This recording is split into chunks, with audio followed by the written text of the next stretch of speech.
Universitas Diponegoro merupakan salah satu perguruan tinggi negeri di Indonesia yang berlokasi di Jalan Prof. Sudarto nomor 13, Kecamatan Tembalang, Semarang, Jawa Tengah.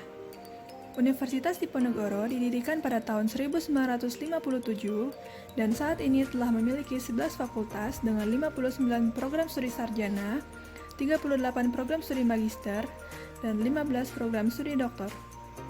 Universitas Diponegoro merupakan salah satu universitas yang menjunjung tinggi pelaksanaan Tridharma perguruan tinggi, yaitu pendidikan pengajaran, penelitian pengembangan, dan pengabdian pada masyarakat. Tiga aspek tersebut dikemas dalam berbagai bentuk kegiatan.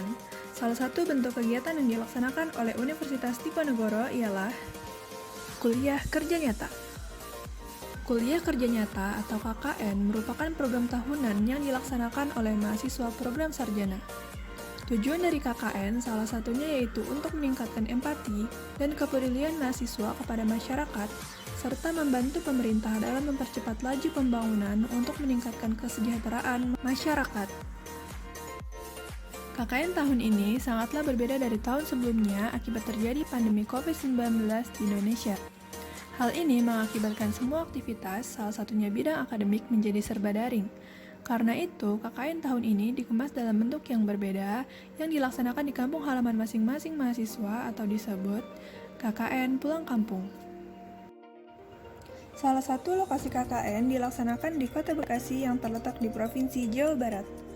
Bekasi memiliki 12 kecamatan dan 56 kelurahan, salah satunya adalah Kelurahan Pengasinan yang terletak di Kecamatan Rawalumbu. Kelurahan Pengasinan memiliki luas wilayah sebesar 2,2444 km persegi, serta jumlah penduduk mencapai 52.497 jiwa berdasarkan data tahun 2015, dan sampai saat ini angka tersebut terus bertambah. Padatnya penduduk di Kelurahan Pengasinan menyebabkan banyaknya kerumunan orang, terutama pada fasilitas umum seperti pasar, wisata kuliner, fasilitas kesehatan, serta fasilitas umum lainnya. Fasilitas umum menjadi salah satu potensi penularan COVID-19 terbesar karena jarak yang dekat antar orang. Saat ini, kasus COVID-19 di Kota Bekasi, salah satunya di Kelurahan Pengasinan, terus bertambah. Banyaknya fasilitas kesehatan yang dipenuhi oleh pasien COVID-19 menjadi sorotan publik. Adanya varian virus yang telah bermutasi menyebabkan penularan virus menjadi semakin cepat. Maka dari itu, penerapan protokol kesehatan perlu digencarkan untuk mencegah penularan virus, yaitu dengan menggunakan masker secara rapat, yang dianjurkan secara double, mencuci tangan dengan sabun selama kurang lebih 20 detik, atau membersihkannya dengan hand sanitizer secara menyeluruh. Kemudian, menjaga jarak aman kurang lebih 2 meter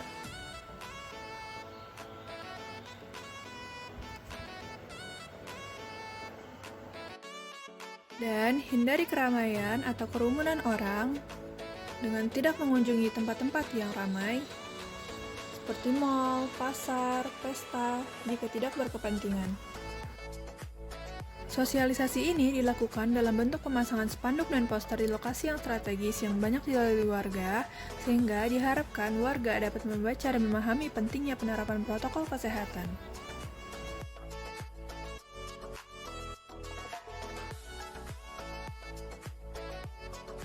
Selain COVID-19, permasalahan yang ditemukan di Kelurahan Pengasinan adalah banjir yang hampir terjadi tiap tahunnya.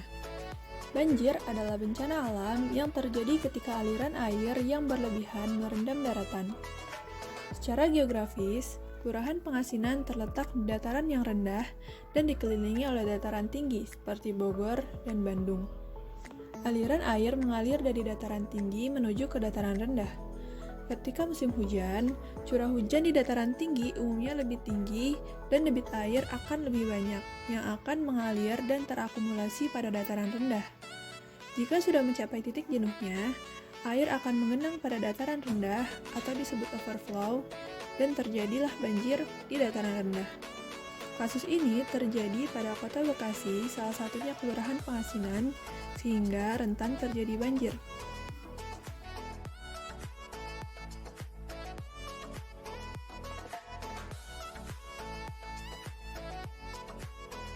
Di bawah permukaan tanah, terdapat air tanah yang berasal dari air permukaan yang terserap ke dalam tanah. Ketika permukaan bawah tanah sudah mencapai titik jenuhnya, ia tidak dapat menyerap air di permukaan lagi. Hal ini menyebabkan air di permukaan akan menggenang dan ditambah dengan curah hujan yang tinggi, yang lama-kelamaan akan menjadi banjir di cekungan tersebut.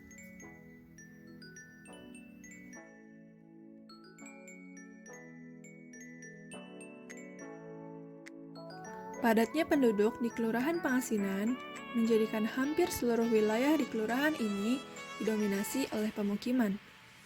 Hal ini menyebabkan berkurangnya ruang terbuka hijau seperti hutan, pepohonan, kebun, dan sebagainya yang menjadi tempat penyerapan air. Akibatnya, ketika hujan datang, air tidak dapat diserap oleh tanah dengan baik dan akan menjadi genangan di permukaan yang lama-kelamaan membuatnya menjadi banjir. Karena itu, Kelurahan Pangasinan tidak jauh dari bencana banjir hampir tiap tahun.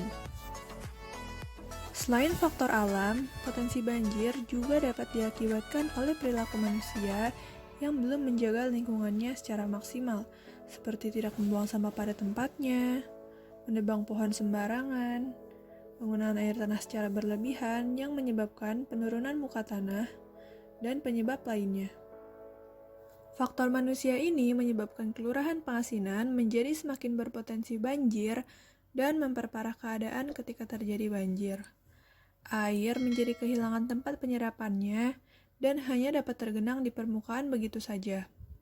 Bencana banjir ini menimbulkan banyak kerugian, baik dari segi materi, bahkan juga dapat menimbulkan korban jiwa.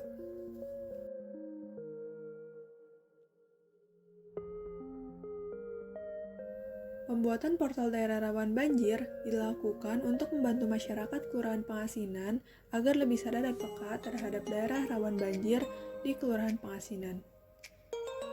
Dalam portal ini terdapat beberapa informasi. Yang pertama adalah peta daerah rawan banjir yang terbagi menjadi 4 kelas, yaitu tidak berpotensi, terancam, berpotensi, dan sangat berpotensi. Kemudian, dalam portal ini juga dapat ditemukan informasi mengenai peta kelembapan tanah. Dalam peta tersebut menunjukkan kondisi tanah yang mempengaruhi penyerapan air, mulai dari kering, berair, lembab, hingga sangat lembab. Kemudian ada peta tata guna lahan. Pada peta tersebut menunjukkan macam penggunaan lahan di Kelurahan Pangasinan yang juga mempengaruhi potensi banjir. Selain itu, ada peta kelerengan. Peta ini menunjukkan kemiringan permukaan dari datar hingga agak curam yang juga berperan dalam penentuan potensi banjir.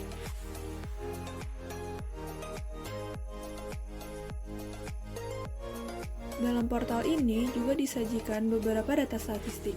Yang pertama adalah data curah hujan. Data tersebut menunjukkan data curah hujan tahunan beberapa tahun terakhir, yaitu dari tahun 2013 sampai 2020, agar masyarakat dapat lebih waspada terhadap curah hujan di masa mendatang. Selain itu, juga disajikan data ketinggian banjir tahun 2020 yang termasuk banjir cukup parah dalam beberapa tahun terakhir yang dapat dijadikan tolak ukur warga dalam mengantisipasi banjir di lingkungannya. Dalam portal ini juga diberikan dasar-dasar tentang banjir, faktor yang mempengaruhinya, serta rekomendasi tindakan pencegahan banjir yang dapat dilakukan masyarakat.